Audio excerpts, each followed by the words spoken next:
तो देखो, इस वीडियो को शुरू करने से पहले ही मैं आपको बता दूं कि ये मेरी सॉन्ग वाली वीडियो का सेकंड पार्ट है। ओके, तो अगर आपने पहला पार्ट नहीं देखा है तो पहले जाके उसे देख लो, ताकि आपको कम से कम ये तो समझ में आए कि मैं जो बताऊंगा इस वीडियो में वो क्या है, कैसे क्या हो रहा है, तो सब कुछ ठीक तरीके से माइंड में क्लियर रहे।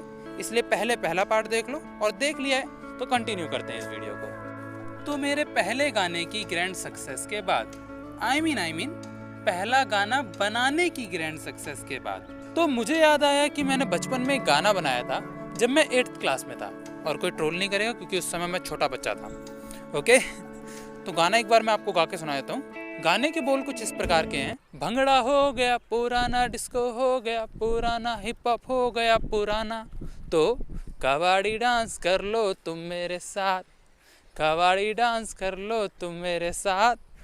देखो, मैं जानता हूँ बहुत बेकार गाना है, लेकिन मैं तब 8th क्लास में था यार, और तब मैंने इस गाने की मदद से अपने आप को सिंगर मान लिया था और सोचा था कि अगर किसी वजह से मैं साइंटिस्ट ना बन पाया तो मैं सिंगर बनूंगा और सबसे पहला गाना बनाऊंगा महादेव के ऊपर। यार, महादेव अपने दिल में है यार। और यही सब सोच के एक 8वीं क्लास के मासूम से बच्चे ने एक अपना सिंगिंग का सपना बनाया था, जो कि समय के साथ चला भी गया। और अब जब मैं गाने बनाने लग गया हूँ तो पहला गाना ना सही, दूसरा गाना बना लेंगे महादेव के ऊपर। और जब हम महादेव के ऊपर गाना बना रहे हैं तो जटाटवी गलत जल प्रवाह पावितस्थले गले वे लंबे लंबिता द्विजंग तुंड मालिकम टमट टमट टमट टमट निनागवट्टम रवम चकार चंड तांडवम तनोतुन शिवा शिवम की बिना कैसे पूरा हो सकता है रे।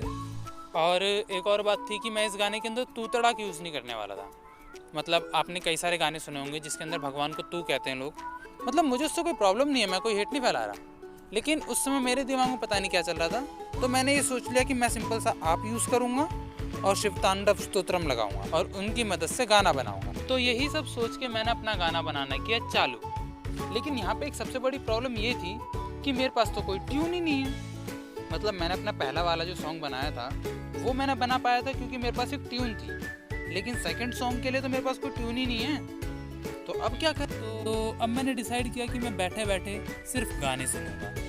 यस, और गाने सुनते सुनते अपने आप तो ट्यून आ ही जाएगी, क्योंकि पहले वाले सॉन्ग में जो मैंने ट्यून यूज़ की है वो भी तो अपने आप ही आई है गाने सुनते सुनते, तो सेकंड सॉन्ग की भी आ जाएगी। तो मैंने गाने सुनने शुरू किए और इस बार मैंने नए और पुराने दोनों गाने सुनने शुरू किए। और मुझे पहली बार पता चला कि मैंने नए गानों में कितने सारे औसम गाने मिस कर रखे हैं। तेरे लिए छिड़ता सोनी बर्गर अंडे वाला, 1 2 3 कुर्ता पजामा अच्छा, वैसे कोई मुझे ये बताएगा कि ज़्यादातर औसम गाने जो हैं वो पंजाबी क्यों हैं? मतलब 90% की रेंज में चल रहे हैं पंजाबी। मतलब मैं कोई हेट नहीं पहुंचा रहा किसी को, लेकिन फिर भी पंजाबियों से ज़्यादा लोग हिंदी बोलते हैं, लेकिन कहाँ हिंदी वाले हैं। खैर, मैं वापस वीडियो पे आता हूँ। तो गाने सुनते सुनते मेरा पहला दिन निकल गया और मुझे कोई ट्यून नहीं मिली। और अब आया मेरा दूसरा दिन, और दूसरे दिन में मैंने भजन, आरती, गीत, संगीत, रैप, म्यूजिक, हिप हॉप सब सुने, क्योंकि एट द एंड तो मेरे को महादेव के ऊपर ही गाना बनाना है ना, मतलब वही भक्ति लाइन वाला।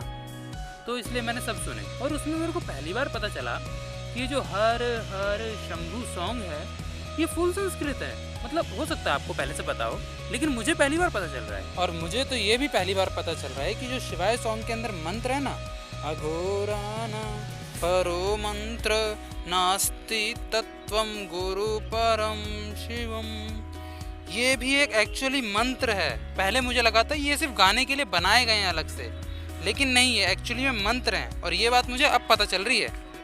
खैर, वापस वीडियो पे आता हूँ।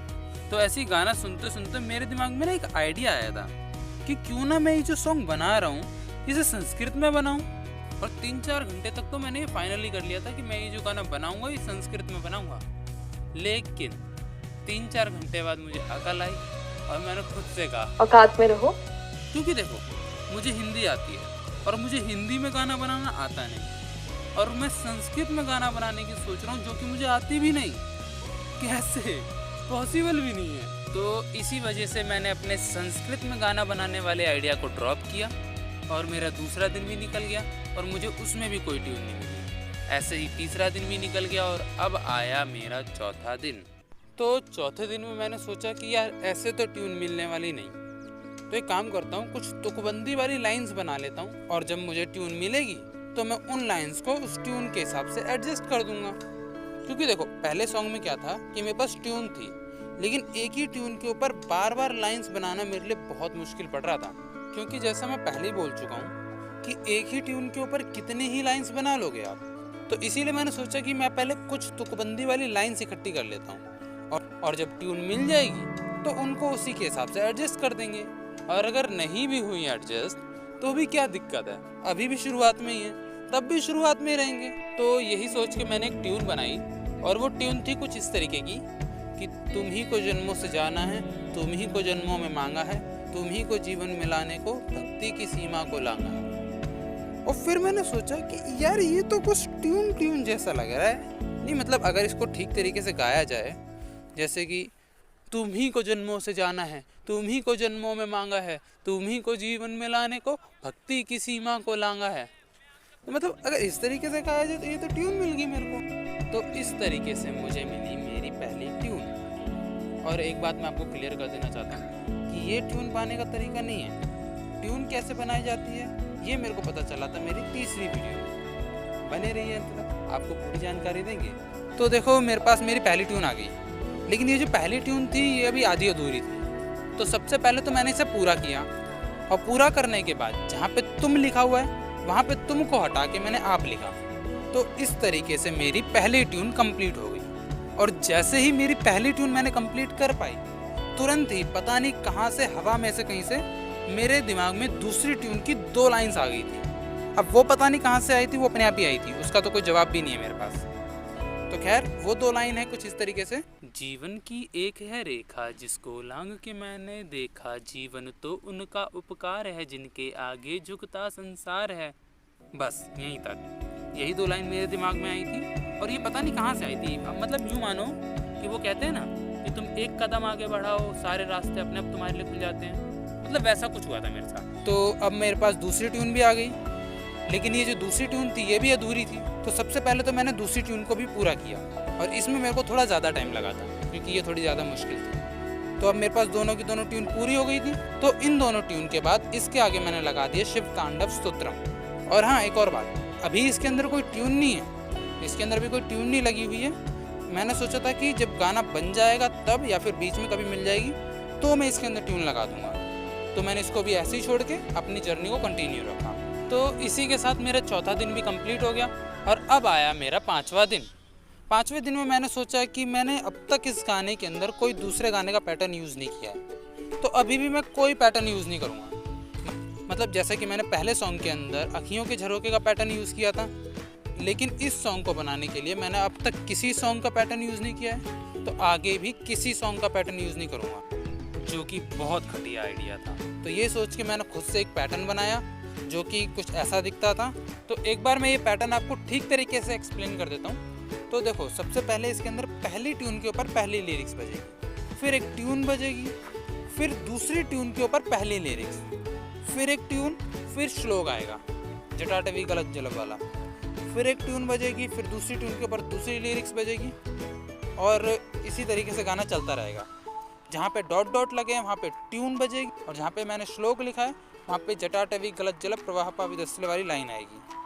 और अगर आपको अभी तक कुछ भी क्लियर नहीं हुआ है कि ये पैटर्न क्या है, कैसे वर्क करते हैं, तो पहले जाके मेरा इस वीडियो का पहला पार्ट देख लो ताकि आपको ठीक तरीके से क्लियर हो जाए। तो देखो यहाँ तक तो मेरा गाना वैसे ही कंप्लीट हो रखा है। तो अब जब मैं इसके आगे का गाना बना रहा था ना तो मुझे बहुत दिक्कत हो रही थी, क्योंकि जब मैं दूसरी ट्यून के ऊपर दूसरी लिरिक्स लिख रहा था ना तो उसमें 2-3 घंटे लग गए मेरे को, तब जाके मैंने 4 लाइनें लिख पाई और उसके आगे की 3 लाइनें तो मिल ही ना रही।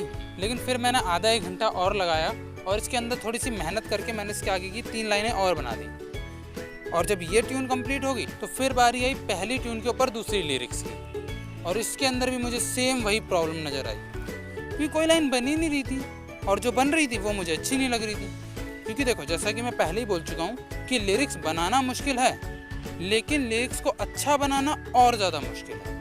तो इसी वजह से क्या था कि कई सारी लाइंस मैं बना के फिर डिलीट कर दे रहा था, लेकिन फिर भी काफ़ी ज़्यादा मेहनत करने के बाद, बड़ी मेहनत से मैंने पहली ट्यून के ऊपर दूसरे लिरिक्स बना पाए। तो अब मेरे पास लिरिक्स तो पूरे हो चुके हैं, तो मैंने क्या किया कि इन्हें पैटर्न के हिसाब से अरेंज किया और पूरा गाना बना दिया।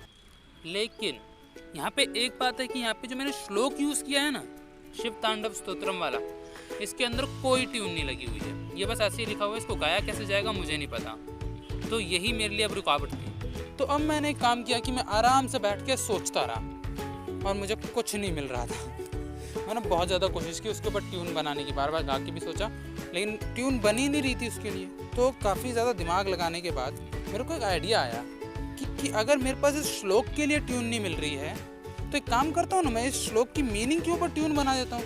तो मतलब अगर आपको इस श्लोक का मतलब नहीं पता तो मैं आपको बता देता हूँ, ये इसका मतलब है। तो मैंने सोचा था कि क्यों ना मैं इस मतलब के ऊपर ही गाना बना दूँ।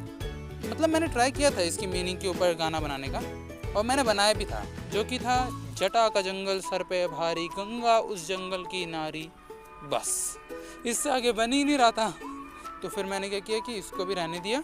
तो अब ऐसे में मेरा 5वां दिन भी चला गया और अब 6ठा दिन आया, और अब 6ठे दिन में जाके मेरे को श्लोक के लिए ट्यून मिली। और वो ट्यून थी कि जटाटवी गलज्जल प्रवाह पाविदस्थले गले वेलम विलंबितात् भुजंग तुंड मालिकम डमट डमट डमट डमट निनागवट्ट मरवयम चकार चंड तांडवम तनोतु न शिवा शिवम। तो अब मेरे पास श्लोक के लिए भी ट्यून आ गई। तो इस तरीके से मेरा दूसरा गाना भी कंप्लीट हो गया। लेकिन अभी ना मेरे को इसके पैटर्न के अंदर थोड़ी सी दिक्कत लग रही थी। तो मैंने क्या किया कि इसके पैटर्न में थोड़ी सी एडिटिंग की और कुछ लाइन आगे पीछे करके एक नया पैटर्न बनाया, और इस तरीके से मैंने दूसरे सॉन्ग को फाइनल किया। तो अब मैंने सोचा था कि इस वीडियो को यहीं पे ख़त्म करता हूँ। पहला गाना कैसे बनाया और दूसरे गाने की स्टार्टिंग से लेकर एंड तक क्या जर्नी रही, पूरी एक्सप्लेन कर दूंगा और यहीं पे अपनी म्यूज़िक वाली वीडियो को ख़त्म करूँगा। लेकिन कायनात को कुछ अलग ही मंजूर था। कायनात को क्या मंजूर था ये हमें पता चलेगा अपनी नेक्स्ट वीडियो में, मतलब इस वीडियो के 3rd पार्ट में।